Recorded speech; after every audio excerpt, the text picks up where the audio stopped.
Governor and Public Safety Commissioner briefed reporters at the State Emergency Operations Center in Blaine today. Esme Murphy is there right now. Esme?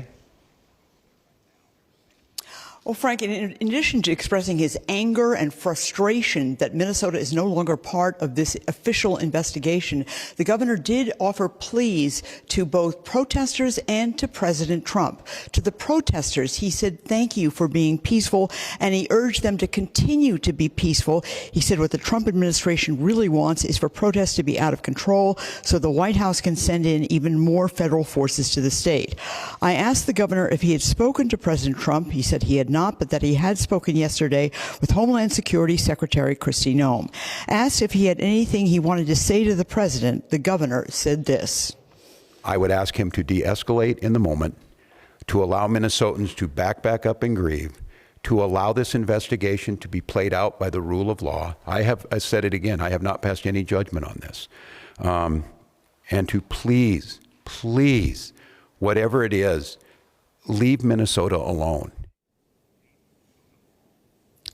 The governor said if this entire frustration with Minnesota is because of him, he said that he is gone now, that he is out of it, quote, because he obviously dropped out of the governor's race 3 days ago. The governor also said that he was readying the National Guard, and that the governor also added that he will be readying other parts of the response team to get ready. We were expecting an additional briefing here later today, but we're told right now nothing is scheduled.